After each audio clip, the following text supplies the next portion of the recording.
जीवित कहेंगे? नहीं कहेंगे। फिर 4-5 महीने के बाद आत्मा प्रवेश करती है तो कहेंगे जीव। तो जीव कब बना?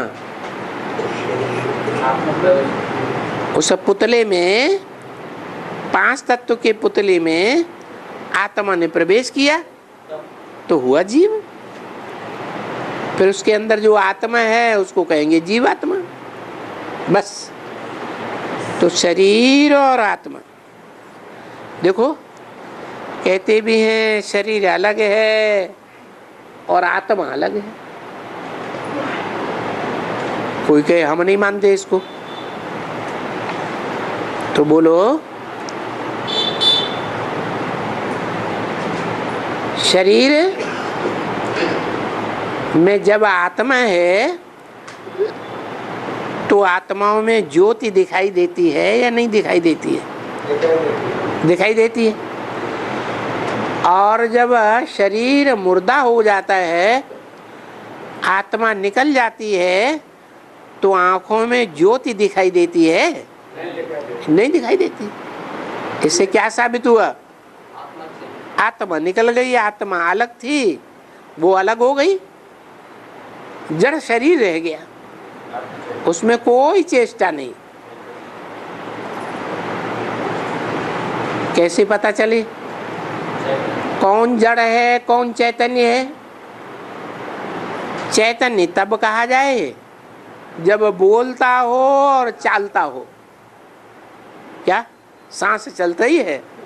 शरीर के अंदर कहीं न कहीं नब्ज चलती है, नाड़ी चलती है ना, या श्वास प्रश्वास से शरीर हिलता डुलता है तो चैतन्य है, नहीं तो जड़ है। तो देखो शरीर और आत्मा, दूसरा कोई अक्षर नहीं। आत्मा उसमें समझने की मन बुद्धि और चित्त आत्मा में है, बस ये साफ कह देते हैं। यहाँ तो शास्त्रों में बैठ करके आत्मा के मन को अलग कर दिया, बुद्धि को अलग कर दिया, और बहुत करके शास्त्रों में बखेड़ा लिख दिया कि आत्मा अलग चीज है, मन अलग चीज है, और बुद्धि अलग चीज है। ऐसा नहीं है। तो मनुष्य बेचारी समझ ही नहीं सकते। बात ही दो है, आत्मा और ये शरीर। आत्मा इस शरीर में प्रवेश करके पार्ट बजाती है। छोटेपन से ही पार्ट उसका शुरू हो जाता है। कहते हैं भाई अभी आत्मा ने इसमें प्रवेश किया है तो माता के गर्भ में चुर्र पुर्र कर रही है। मालूम होता है ना सभी कुछ माता को, पार्ट बजाने के लिए चुर्र पुर्र करती। अभी तुम बच्चे इस ड्रामा के पार्ट को समझ गए।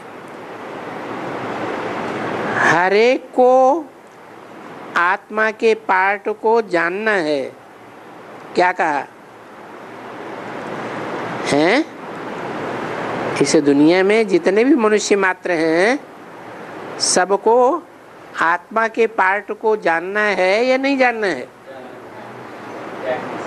पार्टधारी अपने पार्ट को न जाने, रंगमंच पर पार्ट बजाने के लिए खड़ा हो गया और पार्ट जानता ही नहीं क्या बजाना है, तो क्या कहेंगे?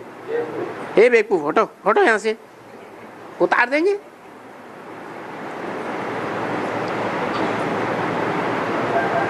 तो बाप आकर के हमको बेवकूफ थे, अब क्या बनाते हैं? बुद्धिमान बनाते हैं।